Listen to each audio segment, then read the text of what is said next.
What's going on, everybody? Thank you so much for coming back to another video. And in today's video, we're going to be talking about Ready or Not. And in this video, I am joined by my boy Carlos. Thank you so much for joining me in this video. He's got that badass Dragon Ball Z shirt on, one of the biggest Dragon Ball fans I've ever known. And we just checked out this movie. He was actually supposed to be in my review for Hobbs and Shaw, but he chickened out, and I forced him to do this review with me. We just saw the movie. This is a horror, drama, comedy, thriller film. I really enjoyed it. How did you like it, man? It was really good. I didn't went in with any expectation or anything. Yeah. It was really good. Yeah, I had a really good time with it. I think that it's a really creepy and eerie movie. It's not necessarily scary, but it definitely leaves you on the edge of your seat. There was a couple moments I looked over at him and I was like, oh my God, I would be like shitting my pants in this situation. And he's just like, I'm so anxious. It did have some jump scares. That's why. It's not a scary movie. There was one moment, there was one specific jump scare that I just saw him in the corner of my eye. Just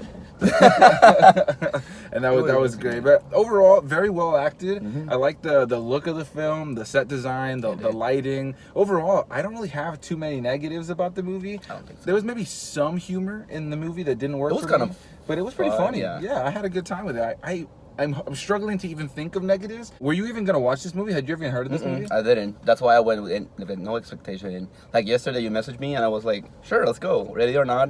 It sounds like I didn't have any expectation to it. Yeah. But when you sent me that trailer, I was like, "Man, yeah, this is something." It was really good, man. And I had wanted to see it based on the trailers. And after finally being able to see it, I really enjoyed it. If you watch my video that I did where I hit 500 subscribers, I said in that video that I was going to go see the movie soon, and then it didn't happen. I ended up not going to see it. So now finally, a couple weeks later, finally getting to see it. I'm glad I got to see it in theaters because I feel like those really tense scenes where it was like really quiet, bro. Like, I don't know about you, but I was like on the edge of my seat. I was sitting there like just... the whole dark kind of theme. It was...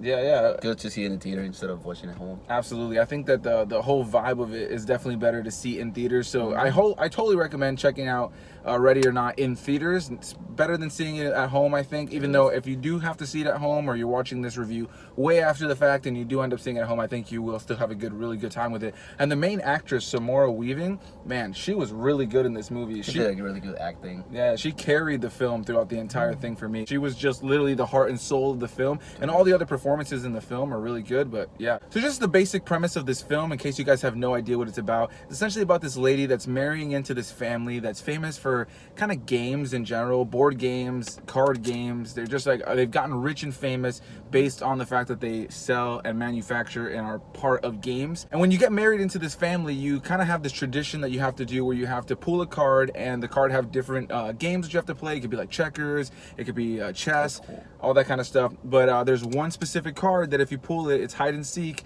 They are essentially gonna look for you and try to kill you. And yeah, it's weird because you find out throughout the film, this isn't really a huge spoiler, but you find out pretty early on in the film that the family has some sort of pact with the devil, and essentially the devil is the reason this family has been able to be so successful. And yeah, if you do pull that card, it's like kind of like the only card that's like this. Literally, if she would have picked chess or checkers, she would have just played a game of chess or checkers. But in this case, she picked hide and seek, the one game that you're not supposed to. And essentially, the goal is for them to find her, like capture her and kill her, kind of in a ritual kind of way for the devil, in order for their family to continue on. And we won't really spoil it any more than that. But this film is really, that's the basic premise. I'm sure you can see where that would go. You have this bride who's really, excited for the most part, even though she's a little nervous at first, but she's excited to get married into this family. It is. And then, then she has to try to fight for her life because now everybody's trying to kill her. He ended up being such a badass. It was really good. For sure. Like, that was the coolest part, is like seeing her progression across the film. She started like, really timid, really shy, and then she does become this badass. What was your favorite thing about the movie? Favorite thing? Favorite thing? Well, I had like a couple. Fuck, bro, you got me on that. Oh, how can you say that without spoiling?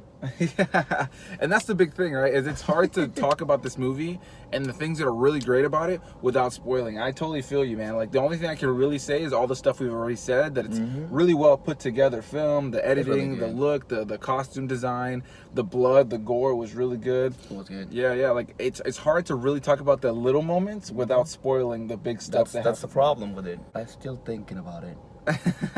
Or what was your biggest negative? Was there something about the movie that you didn't like? The negatives. I don't think I had any negatives. Like something that I didn't like about the movie. Yeah, it was a pretty good movie, man. Like that's the thing, right? Like I have very little The negatives. creepy old lady. The creepy old lady. She was definitely creepy in this movie. Did you not like her? I didn't like it at all. Yeah. She was very weird. I mean, she's very well acted, and she's like this over-the-top character. That's the thing, right? Is this movie is like kind of grounded, like it feels kind of realistic at sometimes, but then there's times where there's certain characters that are like super over the top, and especially the last 5 minutes. You know, no spoilers, but the last 5 minutes of this movie. Something else. Yeah, we looked at each other and we're like, what? Like, I did not expect the movie to end like that specifically. Yeah, it gets really intense in the last 5 minutes of this movie, but I really enjoyed pretty much everything, man. Like, there's little things that you can nitpick, but for the most part, it was really good. Some creepy stuff, there's a good amount of blood in this movie. I feel like they could have made it a little bit more gory, but I think for what it was good. Pretty solid. I didn't see myself get bored. Yeah, I never felt bored. Yeah, absolutely. It was really good. You knew what was happening like at every step of the movie. Yeah, absolutely. It was like really well paced. They kind of like, they explained everything to you in a good way. Not whether they over explain it. Exactly. But it was like, I think just like perfect almost is the best way. You know exactly what was happening. Yeah, exactly. 100%. The sister killed me throughout the whole movie. Which sister? The attic one. Oh yeah, so there's this one character. This isn't really a spoiler. There's this character in the film who's, you know, snorting cocaine throughout the entire film, and she's just so over the top. And that's kind of like what I was saying earlier, is like there's an element of this film that's kind of grounded and realistic, and then there's an element of this film that is just over the top and heightened, you know, and I really like that. I like that mix of that right there. Fun. There was a couple times though where the main character was just making the dumbest decisions. Oh right, like the one with the door thing. Oh my god, she had 2 doors, and she went through the door that she's not supposed to like go in. On top of that, there was also another scene where she has the opportunity to get a gun. And I remember I heard you say, "Get the gun," and she just didn't get the gun. I'm like, come on, man. If she would have got the gun, she would have been totally fine. She would have got out of that situation. I had a really good time with it. It was a lot of fun. Any last thoughts you have on it? Go watch it. It's really good. I'm really happy that you joined me for this review. You can expect to see Carlos in more videos in the future. We're planning on doing some sort of anime Dragon Ball video. He's currently catching up on my favorite anime, One Piece. He's only in like the 300s or something like that. Yeah, 350 range, like 900 episodes right now. So there's so much more for him to go through. But once he gets a little bit further, we're going to start talking a little bit of that on this channel. He's a huge anime fan, so do expect to see this face in the future. Yeah, guys, go check out Ready or Not in theaters if you still have it in your local theater. Really solid movie, really well acted. There's so much about it that's really well put together. Really happy to have you in this video, man. Thank you for joining me. And yeah, I will see all of you guys in the next video. Bye-bye.